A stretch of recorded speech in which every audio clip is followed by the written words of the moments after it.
Okay, so should we start? Deepa, should we start? Yes. Okay, so let's close our eyes. Few minutes.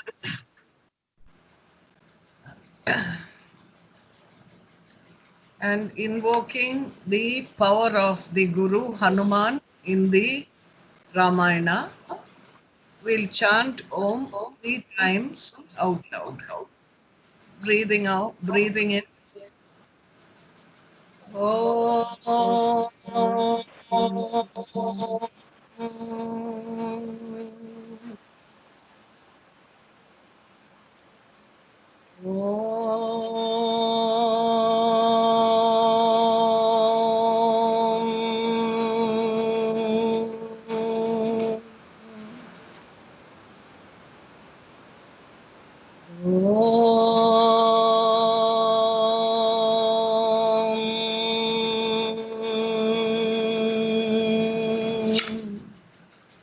Shri Gurubhyo Namaha Hari Om.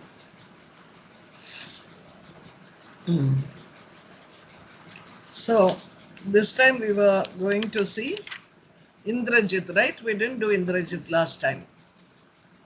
No. So, after all the demons died, Ravana was terribly upset and he was very angry. He was so full of rage that they say that he called Indrajit to him, that's his eldest son, his very special, precious son, who was the best fighter in Lanka and who had defeated Indra also. He calls him and he says, if you want to be invisible, if you want to be visible, I don't care what you do, but just go out there and kill Rama and Lakshmana. That's all I want you to do, he says. So, Ravana then, having told Indrajit, he's sitting there and Indrajit marches off to the battle. Now, Indrajit is a very religious person. I'm not saying spiritual. He is a very religious person. And whenever he went on any battles, he has a skill, a siddhi, that if he does a certain ritual of Havan, Homa, he will have to get victory. So he immediately went into the battleground, and as the others were rounding up to take their positions for the war, he started his sacred fire with all the rituals, and all the Rakshashis were working at the sacrifice, carrying red clothes for the priests and coming and spreading it around. And red robes and iron ladles were used in that sacrifice, which shows that when you say red, it's a tantric sacrifice, and it's a misused tantric sacrifice.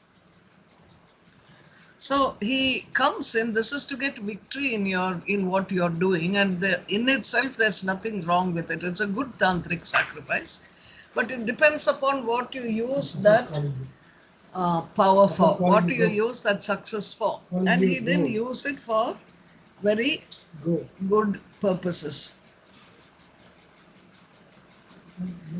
So he takes the neck of a live goat, very entirely black, and gave it into the fire as a sacrifice.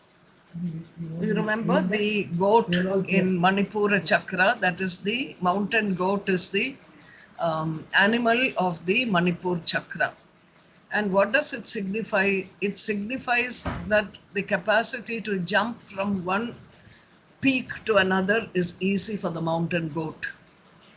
And because of that, and it's going higher up, it's supposed to be the symbol of power. And now, when you have power, there's nothing wrong with it. The question is how you treat power, either wisely or foolishly. If you're trying to get only what you want out of life using that power and not caring a bit about what happens to somebody else, then you're misusing power. If you're getting the power so you can share the power, and not just the power, the proceeds of what you get out of power, if you can share it with the rest of the world out there, then it's using it wisely. So when you use it foolishly for your own basic needs, that means you haven't actually gone beyond the Swadhisthana level. You just managed to get into the Manipur, but all your desires and your greed and everything is still very much alive. And this is what happened to Indrajit. Although he was a very accomplished sadhaka, because he had done all that much before and he hadn't been like this. All this happened because his father was lusting after somebody else's wife, and because of that, the whole place got into a major chaos. The battle started, and because of this battle, he was made to join in out of his misplaced loyalty for his father. You see, that was the difference between Vibhishana and everybody else. And often we see that you see your friends doing wrong, you stand with them because they are your friends. You wouldn't take it from somebody else. But because you stand by them, sometimes they will continue doing the wrong thing, and many people can get hurt in the process. But you haven't bothered, and so your quietness itself, your silence, creates more harm than your standing up and saying something. So Indrajit was like that, though he didn't quite approve of his father taking the Sita away. He still went because he felt loyal to his father. He felt he had to support his father. So when he went into this Havan, sacrifice the goat, sacrifice what you call his power. But what did he do? He didn't sacrifice the power like, in Islam you have Ibrahim, and in the Jewish stories you have Abraham. They sacrificed their elder son according to the will of God. And then at the last minute, the divine voice came and said, I was just testing you. And it was substituted with a burnt offering, that was the goat. So the goat has a lot of relevance and symbology in all religions in that sense. And it's always associated with power and what you do with power. So here is Indrajit. He has offered the oblations to the fire. And as he offers it, the deity of the fire, Agni, comes out and tells him that he will be victorious in the war. So he is happy with that, and he goes off to the fight. And then once he goes into the fight there, it's a very furious fight that goes on. Rama and Lakshmana bring out divine missiles, because Indrajit brings on divine missiles. You've seen Indrajit earlier on, where he binds Rama and Lakshmana with a serpent missile. So the same person, he is back again here. And even though he kept moving around and shooting the arrows, nobody could hear the sound of the wheels or the hoof of the horses, or his own form could not be seen because he made himself invisible. That was one of his strategies. So people were getting hit, but they didn't know where to hit back. By the time they realized he was in one direction, he had moved to another direction. So then Lakshmana says to Sri Rama, he says, we have a missile presided over by the creator Brahma, with a view to destroy all the monsters, and I'm going to send it out and kill all the Rakshasas in the world. Now you have to remember that Brahma, the creative force of the universe, had a son, mind-born son, called Pulastya, one of the 7 sages. Pulastya had a son called Vishravas, and Ravana was the son of Vishravas, a Brahmin sage. So Brahma is actually Ravana's great-grandfather and Indrajit's great-great-grandfather, creative spirit. So you can see what the lineage is. They come from a very good lineage. They have all the samskaras for doing austerity, penance for the good purposes. But somewhere, because the mother has a bit of a greed, they get caught up by her conditioning and they start looking. That is Ravana's mother.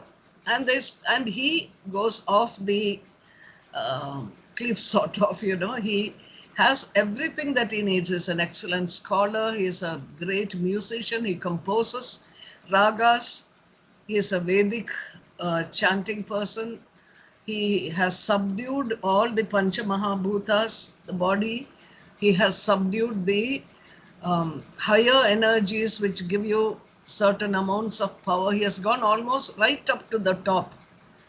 But at the same time, this little attraction to this woman brought him all the way down and eventually made the whole city of Lanka get destroyed with all his kinsmen, his brothers, his children, everyone, except Vibhishana, who moved out right in the beginning. Actually, he didn't move out, he was trying to advise Ravana, and Ravana tells him to get out of the place. He says, I don't want your advice, you get out. So Vibhishana feels very sad and he gets up and he goes straight to Rama. So here is Indrajit. He's coming into the battleground, and when when Lakshmana says, I'll now use that missile and I'll kill all the Rakshasas, Rama tells him, he says, just because you are angry with one individual, you can't exterminate all the Rakshasas on the earth. It's not their fault. You cannot kill certain people on this earth when you're a warrior. And he gives him the situations in which you can't do it. He's teaching him dharma there. He says a person who is not actually fighting, he might pretend to fight, but he's not there in front of you to fight. You can't kill him. Then if somebody is hiding, you can't find him and kill him. That's against the rules. Then he comes to you asking for protection. You can't kill him. If he is fleeing for his life, you can't kill him. And if he is intoxicated, you can't kill him. These are the rules. So Rama tells him, I don't know what you are going to do, but I am going to continue being dharmic no matter what the provocation. I will kill only Indrajit. I have nothing against the others because Indrajit has asked for a straight fight with me. So then Rama says, even if this Indrajit goes under the earth, into heaven, enters the areas of Patal Lok, that where it's called hell, penetrates the vault of heaven, wherever he remains hidden, my divine missile will find him and I'll kill him. Now the point is, everybody went into war thinking they were killing the enemy. Rama goes into the war thinking he is going to liberate the enemy. That's the difference. A person has a Rakshasa behavior, personality. People go to kill them and get rid of it. Rama's arrow always hits the target and allows the soul, the Atma, to be free to come back to him. That's the difference. So Rama is not really angry and, fierce like Lakshmana. Lakshmana is very impetuous. So then, realizing that Rama has seen through his what he is doing, Indrajit goes back into the city, thinking that if he stays there, he'll get killed. After going to the city of Lanka, he remembers all the people who have died because of this war. And suddenly again he gets angry, and then he comes back to fight. Having come back, Rama and Lakshmana were standing there. He revealed his smartness there. Who? Indrajit. He was also, he knew magical tricks because of his siddhis. So what he did was he made an illusory image of Sita, very much like Sita. He puts her in the chariot and he's holding her by the hair and she's wailing and she's crying.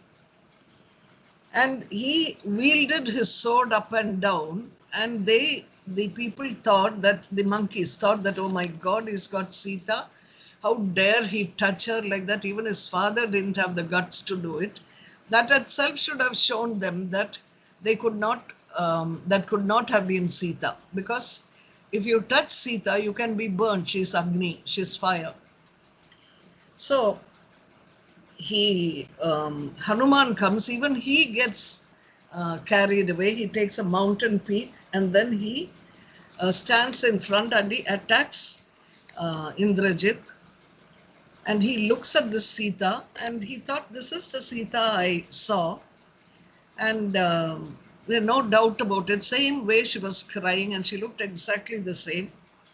So meanwhile, what he did was, he tells Indrajit, even though you are descended from great rishis of Vedic mantras, that is his great grandfather, you lived in the womb of a Rakshashi. And so you've got all her qualities. And with all that you have uh, received in the way of your penance and your sadhana and all that, it's such a pity that this is the depths to which you have to sink. So then they start talking to each other in such a way, provoking each other. And Indrajit also says, you're right, because they all know the right ways. He says, you are right. When you kill any woman, it is condemned even by the, not just by the Shastras, even the common people say you should not kill a woman. But then you have to always do in a war what is necessary to defeat your enemy or to make him weak. So this is what Indrajit says. And he says, once I kill her, then immediately Rama and Lakshmana will die, or I can kill them because they'll be vulnerable and that will be the end of the war. So I'm not bothered, he says. So they both fight, Indrajit and Hanuman, major fight. And Hanuman started, he was so angry because his guru was Sita in a way, because she is the one who gave him Diksha for becoming a Bhakta. So he was so angry with Indrajit that he started fighting like a flaming fire. You know, all the ogres, the Rakshasas were just disseminated by Hanuman. And then while they are fighting, both kill their followers, a lot of them, and they're all strewn on the field. And then what happens is, Rama is looking, Hanuman goes to speak to Rama, and Indrajit moves away somewhere else. Because Indrajit has a boon from Brahma that he worships in a particular place, the Devi, the tantric rites.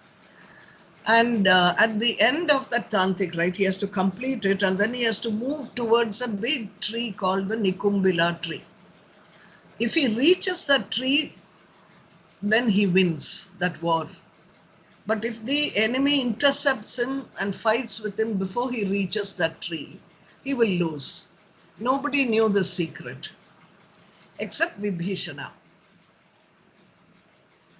So, meanwhile, Rama, when he hears, the monkeys go very sadly to Rama and say that Indrajit has killed Sita. And the thing they'll say is that he will kill her on the line of her the sacred thread. You see, when these poets write these texts, they're also giving you the background of the culture of that time. So from this, you realize that women also wore sacred threads and they also said the Gayatri mantra, which in today's world they will not accept because of the it's a gender thing. Now,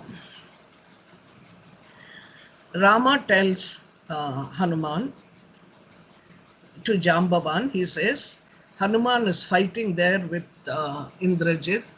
Go there and give him a hand, support him. So,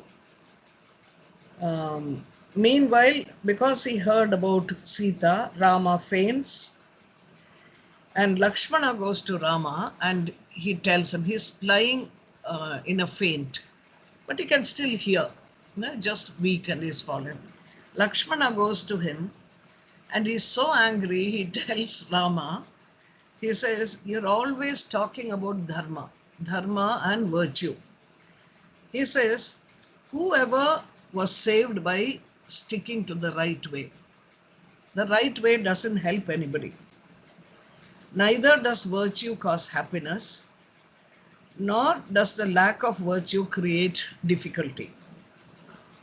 So he says, had unrighteousness, if you had been unrighteous, you could have won this war. You always kept harping on doing the right thing all the time. Now see where you are, he tells Rama. And then he says, because when your father sent you off to the forest, you wanted to let your father speak the truth and you went to the forest like a good boy. Now, earlier to that, your father had said that you're going to be installed as the crown prince. Now, that also was your father's will. What happened to that? Why didn't you think that you've got to keep that part of his words true? You tried to be so decent about everything and you went away. And actually, the fact is, he says, wherever virtue has to exist, you have to have not only the intention, you also have to have the strength. And you have the strength. So, I don't see why you have to break down like this. You've got to get up and come. And he also tells him that unless you have money, nothing in this world is successful. So you can hear echoes of it today also. For everything, he says, you have to have money. And a wise man he might want to do dharma, that is being righteous in every way, but to make that righteousness act for him, he needs money. You had it coming so easily to you because you were going to be crowned the crown prince. Later, Bharata also came to you and said, why don't you come back?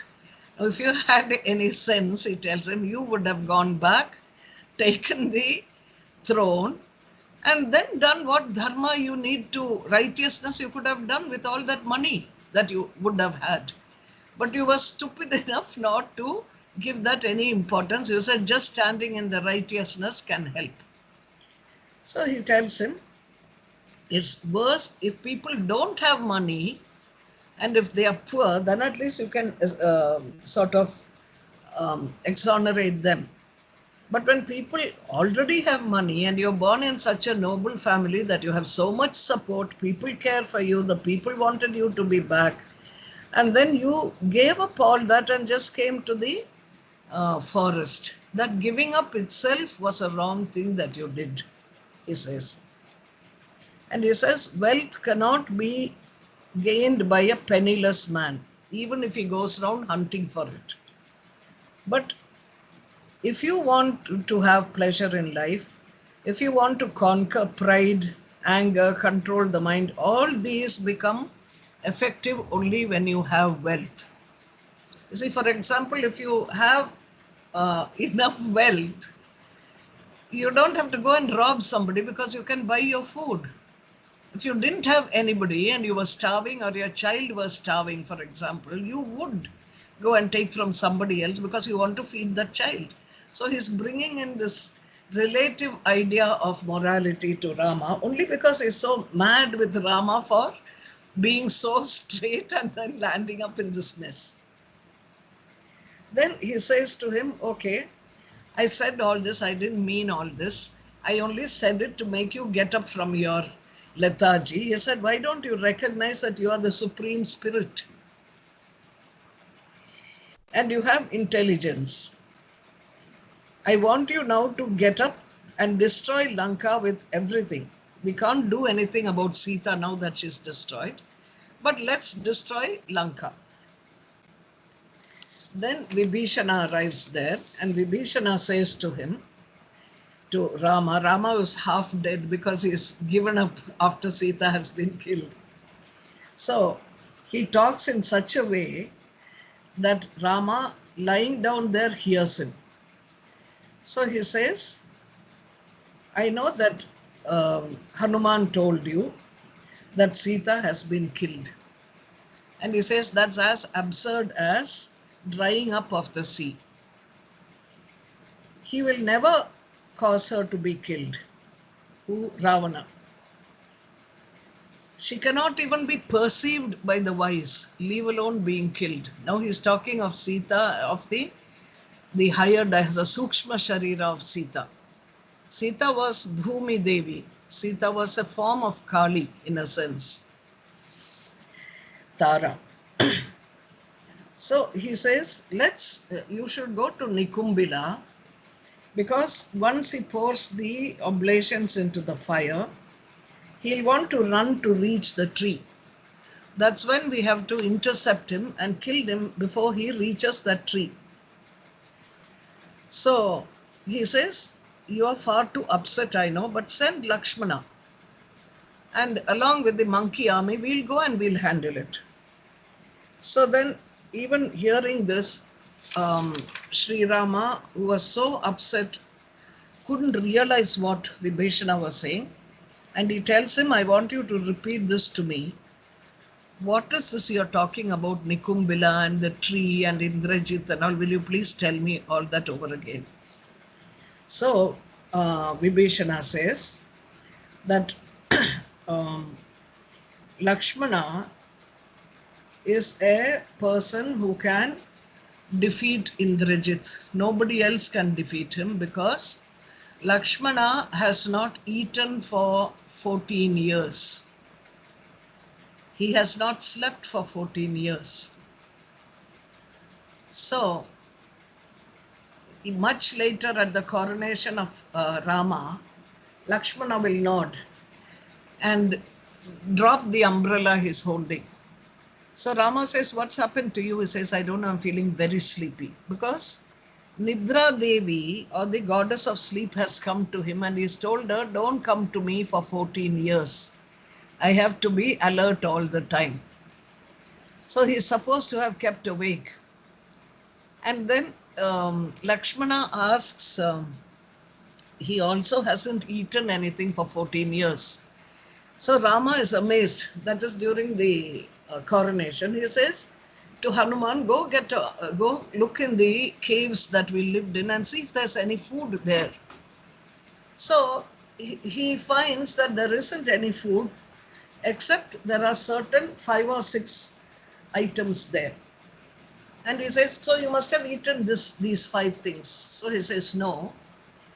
These were the times, the day Sita got lost, I didn't go and look for the food because we were both upset. The day we were building the bridge, I didn't go because of this. So he accounts for 5 days. And Rama said, but when you brought the food, I always divide it into 3 portions and I gave you your portion. And Lakshmana says, yes, you did. You gave me my portion. You said, here, Lakshmana, and you gave it to me. You didn't say, eat it. And because you didn't say it, as a guru, I obeyed you completely. He calls him as guru because the eldest brother is usually the person who learns from the guru in royal palaces and things, and he will teach the younger brothers. So they having learned from him, they treat him with respect and call him the Guru. So that's one way of the social cycle being safe and respected. So this is the quality of um, Lakshmana. So Rama tells him, you go ahead. This is what Vibhishana says. And you go and fight. I will send Vibhishana with you, and I will send Hanuman and Sugriva and all the other monkeys. They'll come with you, so you will be able to do what you are doing. So while Lakshmana went to fight, Rama sat there and chanted mantras for Lakshmana's victory. And then Vibhishana and Lakshmana and all these people go there, and Vibhishana, who knows the ways of the Rakshasa warfare, tells Lakshmana, he says, I'll send the monkeys to go and start a major fight with Lakshmana's, with Indrajit's Rakshasas. Now when they fight in such a way, I'll tell them to make a big racket. So they'll be screaming and shouting and things like that. In that, and the dust will be up, and in all this, Indrajit will look around for Lakshmana, and because he's looking for Lakshmana, he will appear. Immediately you go there and kill him. And all the monkeys will distract people on the side by fighting with them. So having said this as a strategy, the monkeys went there, and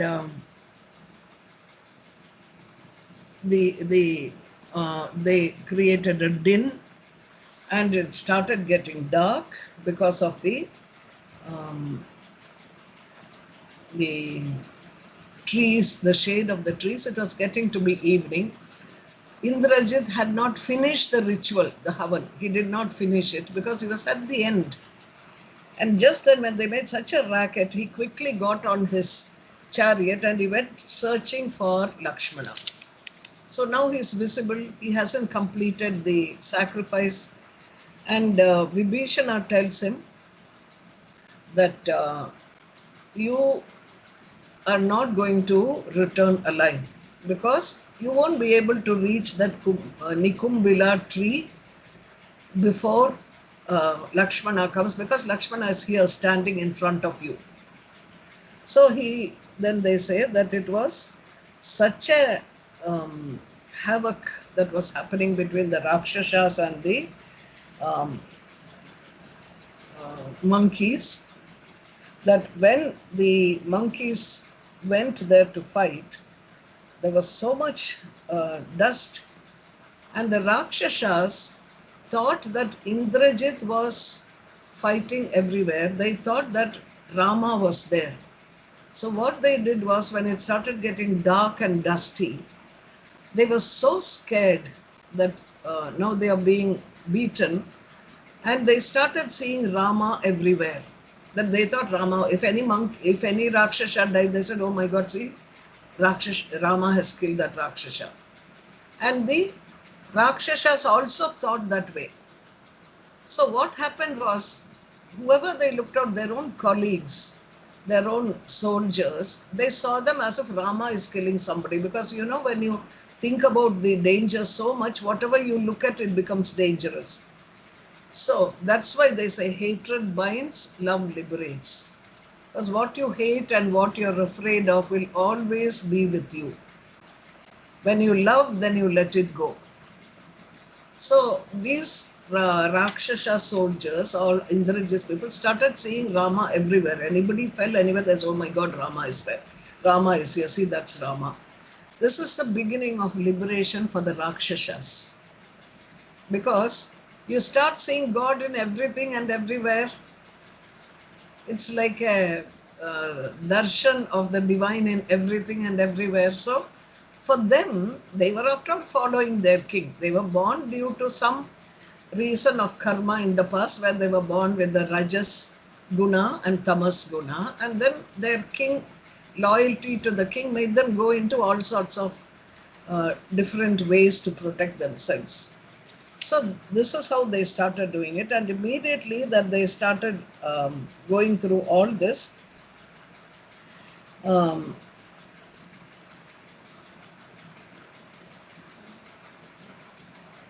Indrajit sees Vibhishana there and he is very angry with him. He says, "Shame on you.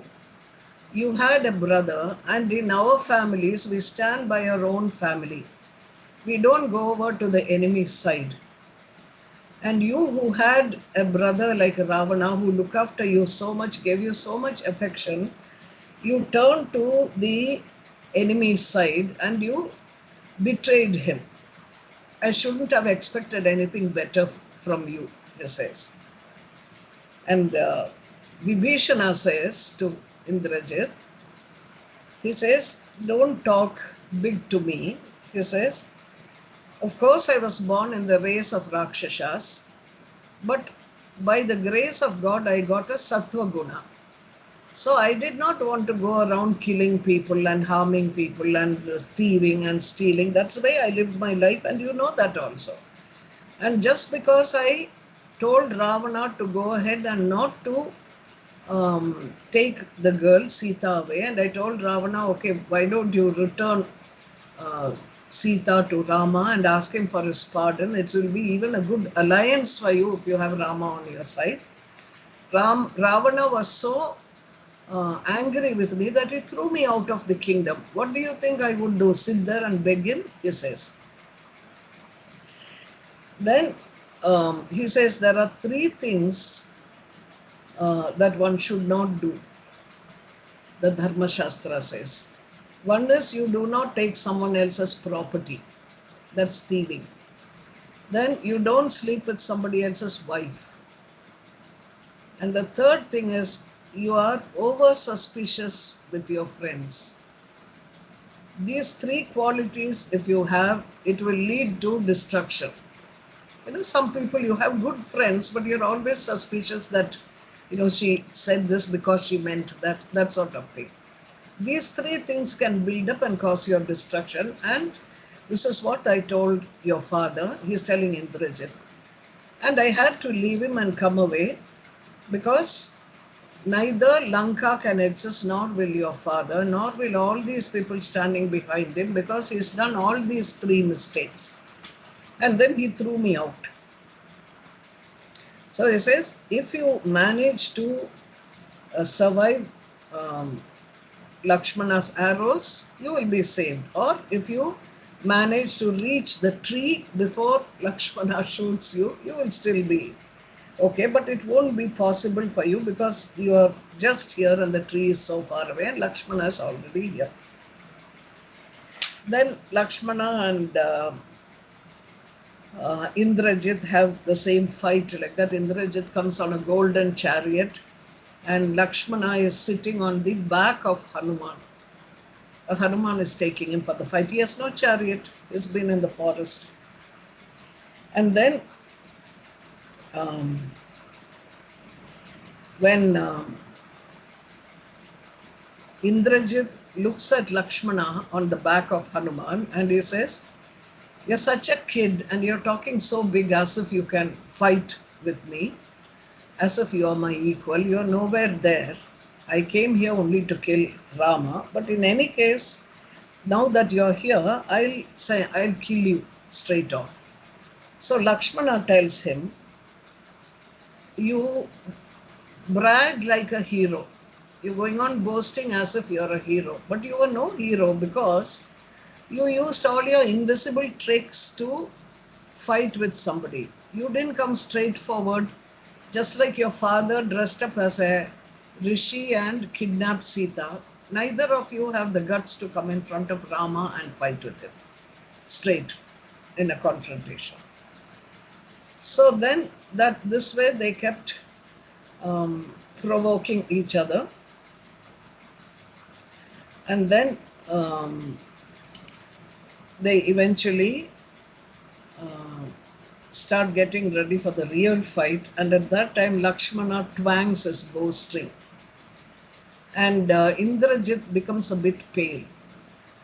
And Vibhishana, who knows the body language of Rakshasas, he tells Lakshmana, see, looking at his face, I know that he is already demoralized because he is expecting to die because the circumstances are like that. So don't wait longer, make an end of him now itself. So then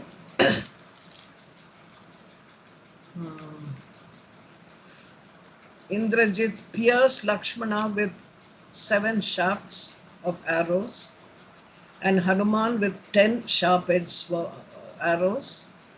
And then he was so angry with Vibhishana, he aimed 100 arrows at him. And then um,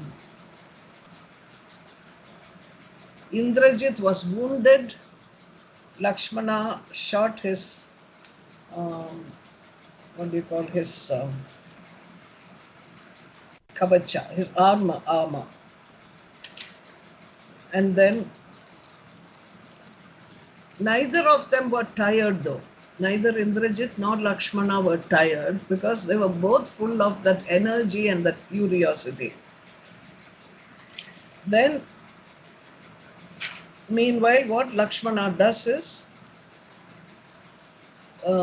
he tells, he shoots the missile and he breaks the chariot of Indrajit.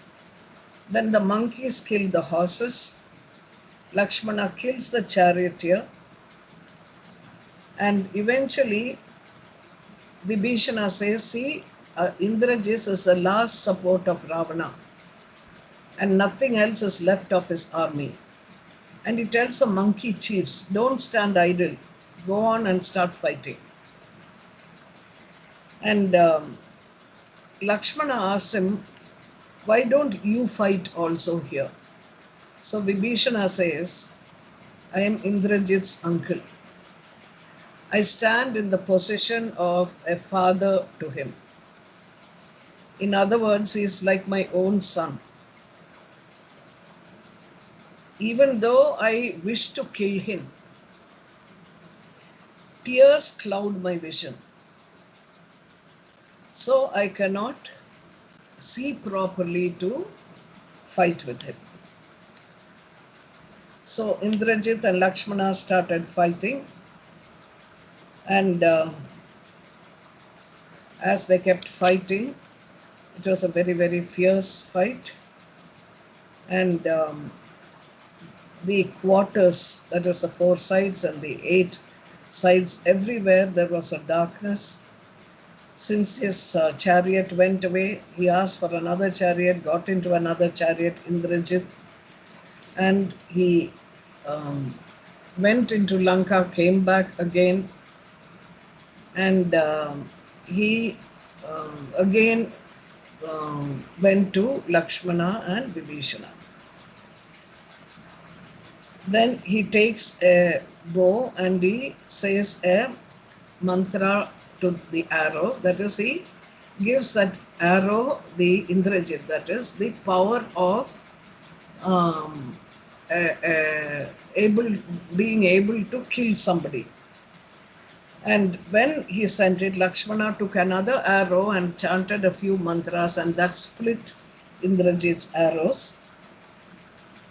Then Lakshmana pierced the chest of Indrajit. The arrows went through his chest. Indrajit spat out blood, but he didn't give up. Aiming at Lakshmana, he kept shooting arrows, and Lakshmana was standing cool, but he was also a bit unnerved inside because he was wondering, here I'm sending these divinely chanted missiles, and this chap is not at all dying. So then Vibhishana came into the scene, and he also started fighting with Indrajit. And then they both took major missiles, Indrajit and Lakshmana, and both of them were getting ready to fight and to loosened the missile, and then um, Lakshmana then says, he says to the um, um, in his mind, he invokes Rama's power. He says, if Rama has been the symbol of righteousness, dharma, if it is true that he is dharma personified, then he says, this arrow will not go waste. And meanwhile, all the gods and rishis and all the celestial beings and the snakes and the eagles, and they all come surrounding Lakshmana to protect him from Indrajit. And he sent the arrow, Lakshmana. He says, if Sri Rama, the son of Dasharatha, is completely dharmic and he is true to his promise, and he is unrivaled in his power, then this arrow will find its mark, he says. And he shoots the arrow, and because of the name of Rama, which gave it an invincibility, it went and cut off the head of Indrajit, who fell on the ground dead. The minute he fell down dead, all the rishis and the gods and the celestial dancers and all that showered flowers on Lakshmana, because he had done a very, very major um, war work. Nobody could have killed the other person, so they were very excited, and the monkeys started hugging each other. And then Vibhishana, Lakshmana, and the others come to Rama, and he explains to Rama about the whole fight, and he says how Lakshmana was so valorous, and Rama is so proud of Lakshmana. He takes him on his lap and he strokes him and on his head, and then he calls the monkey Sushena, who is the healer in that group, and he tells him, go and get the certain herbs that you want for the for Lakshmana to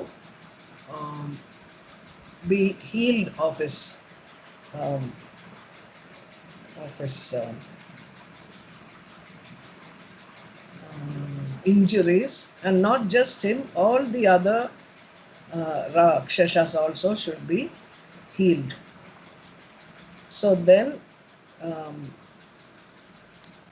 all the monkeys who have been hurt get up, and hearing this news in Lanka that Indrajit is dead, Ravana was so grief-stricken because of Indrajit's death.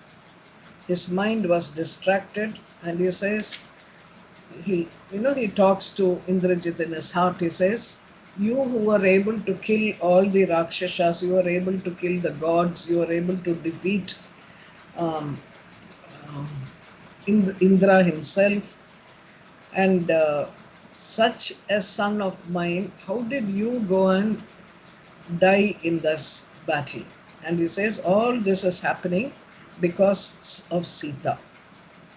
And he says, let me go and kill Sita first, so that Rama also will know what it means to lose somebody dear to him. So tears fell from the eyes of Ravana, and his eyes looked like a pair of burning lamps. So whenever he looked in any side, he was so mad with anger that the Rakshasas hid themselves so he wouldn't see them. And then the Ravana goes to near Sita, where she is in the Ashokavana. He said, my son only pretended to kill an illusory Sita. Let me really fill finish of Sita, so that I'll make that illusion into a reality. And then he goes to where Sita is, and sees him coming, and she is trembling. And then she says to herself, she said, "Oh my God, the way this man is rushing towards me, I think he's going to kill me. As if I had no protector, although I had a protector, I have a protector in my husband." And she said, "Each time he came and tried to seduce me, I repulsed him every time. And so he must be mad with anger because of that also." And he said, "If only I had listened to Hanuman, and when Hanuman came first, and he said, 'I'll take you on your back to Rama,' I said, only Rama has to um, bring me back. I could at least have gone on Hanuman's back, and I would have been with my husband by now, instead of being in this terrible situation. And if Rama sees me being killed, he will also die. When he dies, Kausalya will be in a terrible grief. I suppose it's all Manthara's um, fault, because she said all that. I'm sure she'll be happy now. Let her be happy." So they show her as if she's an ordinary woman saying these things. And at that time, a minister of Ravana called Suparshva comes to Ravana. He's not listening to anybody. You see, even Mandodari, his wife, is trying to keep him back, but he's not. He's so angry, he doesn't care for anybody. He just wants to kill her. So Suparshva, who came to him, and he said to him, "See, ever since you completed the vow of celibacy, which was essential for the study of the Vedas, you have remained engaged in all the religious observations. Why do you want to kill a woman now? You are angry with Rama. Go and fight with Rama and win the war. And once you win the war, Sita will have to come to you. She can't go anywhere else. So you give up this." So accepting this, Ravana sort of, by then he had cooled down, and he went back to the council of chambers. Now what happens is, you have to remember, Indrajit was born, was killed, they say, on the 14th day of the dark fortnight. That is a waning moon, the Chaturdashi day of Shukla Paksha. It's a good day for the Rakshasas, the bad people. But if you have a protector in the divine, they cannot do anything. Why Chaturdashi 14? Chaturdashi signifies 10 indriyas.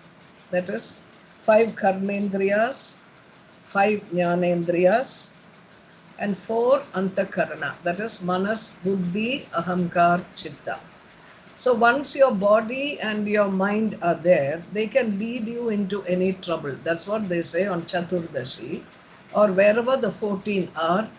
There will not be purity, because there will always be something of the ego in it, and it will not be pure, which is a good thing for the Rakshasas, but not good for a spiritual person. And it is on that day that Lakshmana kills Indrajit, and Ravana also gets ready to go to war. You will see in the Srimad Bhagavatam, it is on the Chaturdashi day that Putana, the ogress, that is the Rakshashi, comes to Krishna to kill him, sent by Kamsa, his uncle. She comes like a beautiful woman, and she picks him up, and she wants to suckle him. He's a baby, you see. In those days, and up till a very recent time in villages, anybody who was lactating could feed a baby. It need not be the mother alone.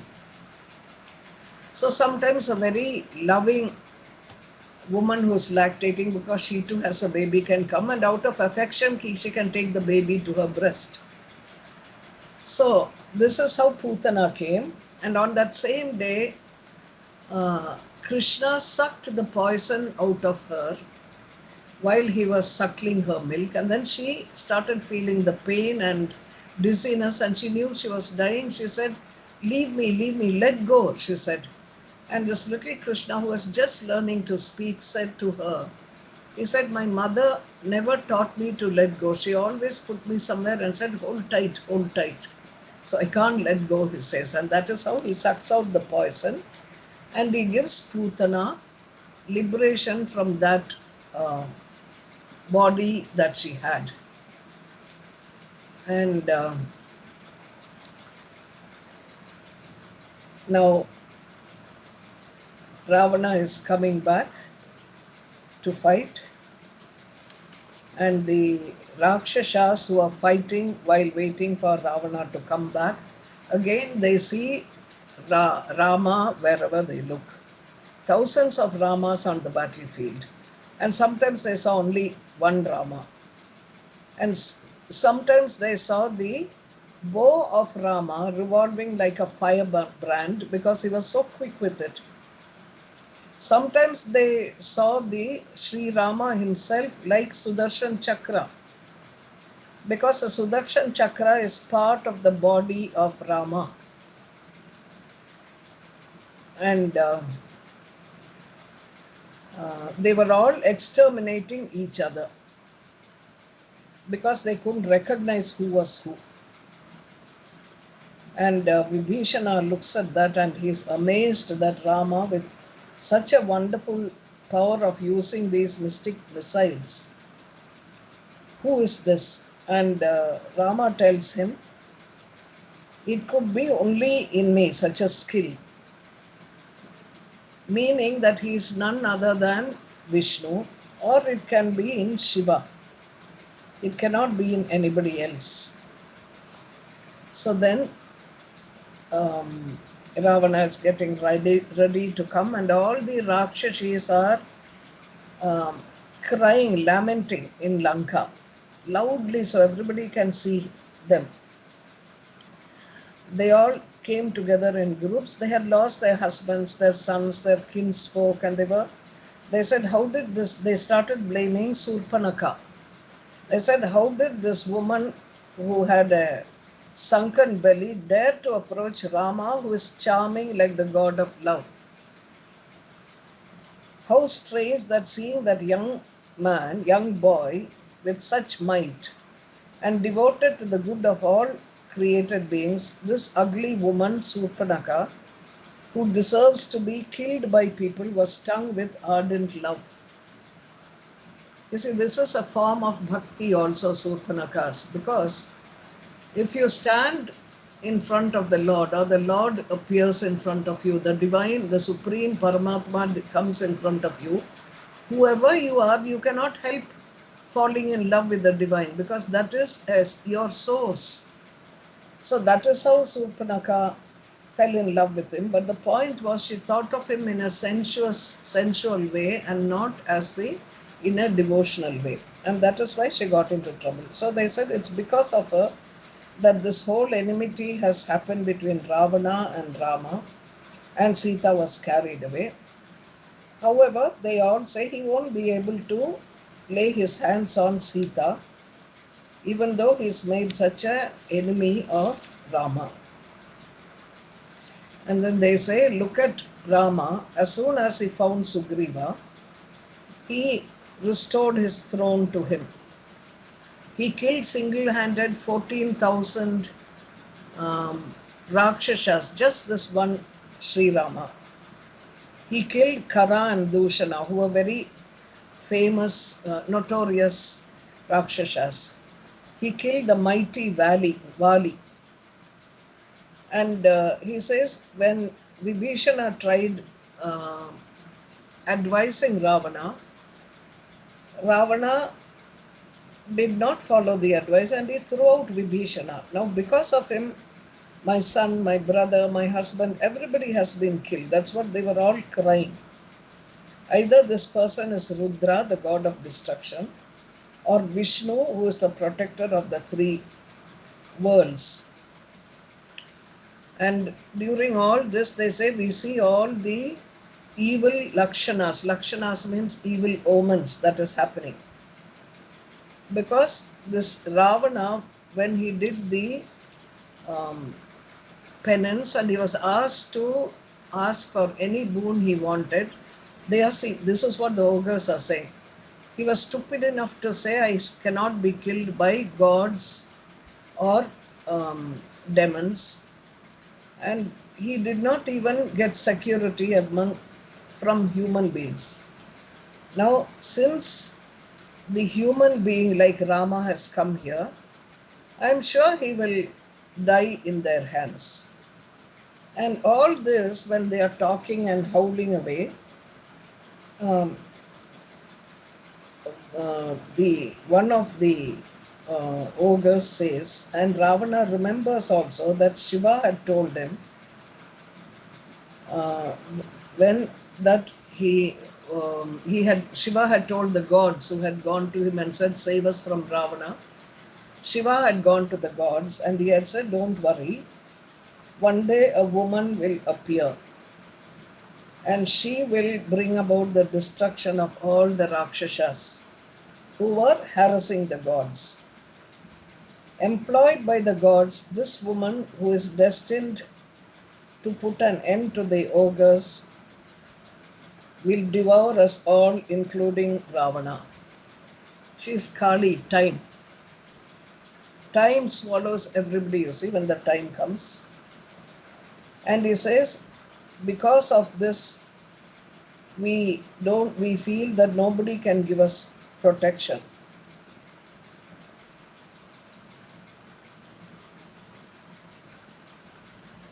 But we know now that at least Vibhishana was on the right side and he will carry on the um, Rakshasa race when everything else is exterminated. So this is the end of this. The next time you come, next time we meet, we will talk about the encounter between Rama and Ravana. But before this, I wanted to tell you something. There is a chant called the Aditya Hridayam. You can get it on YouTube or you can get it on Google search. It's called Aditya Hridayam. Aditya Hridayam. Hridayam.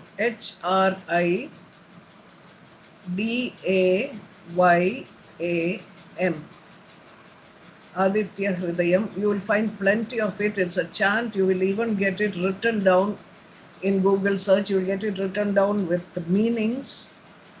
And if you are able to chant this every day, it won't take you more than half an hour. Because there is, chant it every day for the next 1 week. Because at one time, Rama himself, he was face to face with Ravana, who was almost on par with him. And it was a terrible war. The gods themselves were afraid what's going to happen now because they are evenly matched. And Rama is feeling a little demoralized, and Agastya comes to him, the Rishi Agastya, and he tells him, you haven't realized the supreme self within you. Remember, this whole story is about the soul on its journey towards the Paramatma or Parabrahman. That is, you haven't realized that full quality of what you can do. You're acting like an ordinary man. Because when an avatar comes into the world, he behaves according to the role that he has taken. He doesn't take on any other role. So when your Atma comes into your body, it will go along with the things you want to do. So if you choose to be a good person, your Atma will go along with it. It will be good. If you choose to be a terrorist, then your Atma will suffer the qualities of terrorism. But it does exactly what you want so that it can help you get rid of your karmas. That's why they say human beings have a choice. If you choose the good over the bad, then goodness will come to you and your Atma will live in a happy way. It won't be miserable. So when he is demoralized, Agastya comes to him at a particular point. We'll come to that tomorrow, the next time. And he will tell him, now repeat this Aditya Hridayam. Aditya is the sun. In Vedic language, the sun stands for the illumination, that which illuminates everything else in the world, that which nourishes, nurtures everything else in the universes. So when they say sun, they don't mean um, the sun that we see, the physical sun. That is only one among infinite number of suns in galaxies. They are talking of the inbuilt luminosity of the divine, and that is what is called the Vedic sun. It is to that sun that we do Surya Namaskar, not to the one up here. And they say some gods have three eyes. They say Devi has three eyes. If you see that picture, she'll have three eyes, left, right, and the middle eye. One eye is Surya, one eye is Chandra. That is, Surya is the divinity of health and knowledge, because it knows what to do. So Surya is the emblem of Bhuvaneshwari, or one of the Dasha Mahavidyas, Bhuvaneshwari, who comes as space. The light enters a place and that becomes space. And it is she who gives name and form to all manifestation. So that is the Surya. The Chandra is the moon, and the moon has to do with um, healing and nurturing herbs that you see in the night. And the um, moon is associated with that, and gentleness and happiness. So she is the representative of the symbol of Tripura Sundari, or the Icha Shakti, the divine desire. That is symbolized by all three. But the moon is specifically symbolized for her, and the sun for Jnana Shakti of Bhuvaneshwari is the sun, and the middle eye is Agni, the fire. As fire represents the sun on earth. Without the fire, the heat that we have, we will not be able to live. You need the uh, abdominal fire to um, digest your food, for metabolism. You need the fire in the neurons to send messages and keep your Pancha Mahabhutas going. So that is, the fire is the aspiration of the divine, the Kriya Shakti of the divine that makes things happen. So Durga is also called the Kriya Shakti. Tripura Bhairavi is called the Kriya Shakti. Tripura Bhairavi is Agni. So I don't know why I came to this now. What did I? Oh, for the third eye. Third eye. Yeah. So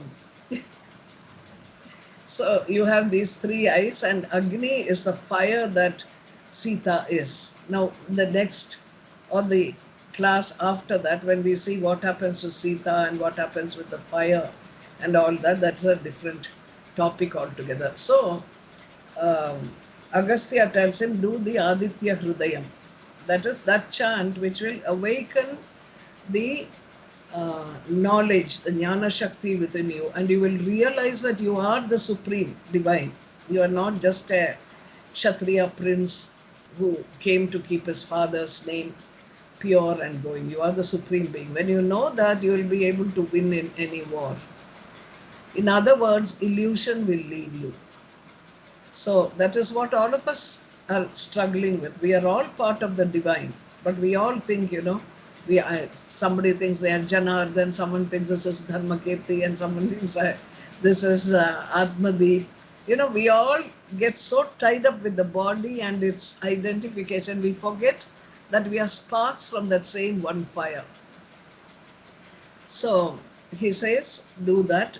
And today also, the Aditya Hridayam, the small short few verses, it's supposed to be very effective, that when somebody is going through a big difficulty, a crisis in life, a major crisis, they will say this Aditya Hridayam for 15 days. So you can say the Aditya Hridayam for 15 days, partly for this problems that the world is facing, because this is a form of Ravana, you see, something that's trying to defeat the good everywhere. And so when we say the Aditya Hridayam, we will be adding to Sri Rama's um, treasure chest of goodness.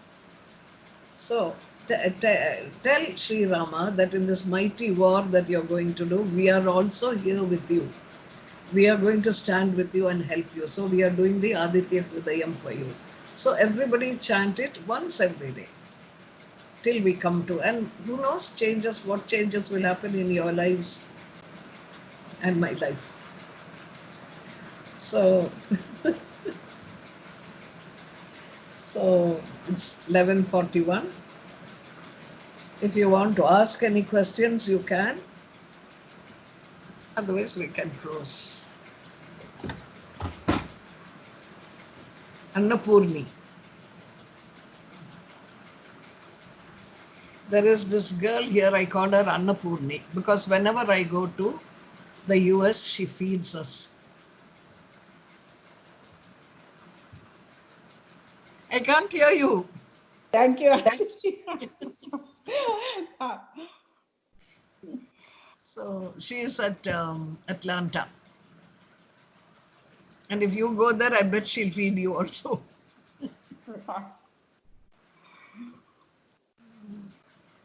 Hi, Joe. Good to see you. Hi, Auntie. Good to see you as well, Hariom. Hariom. Are you liking the class? Loving it. I appreciate it. I'm very grateful. Okay, I'm so glad. Very interesting, huh? It is. All these stories within stories. Yeah, it's a bit to follow, but as long as you get the message. Yeah, that's what's important. The story is for the sake of that message. And you get these little comic books, Ramayana and little movies, cartoons and all that. You can look at it too. Remember the story if you wish, but then you get the message which is behind, and the spirit of it is what matters. So shall we close today then? Hari Om. Hari Om. Thank you very much. Thank you. Hari I would be here but for you. Hariom, Auntie. Hari Om. Thank you. Thank you. Now I don't know how to put this thing off. Okay, there's something there. Quit. Ay, ¿cómo se hace? Sí, ahí. Sí.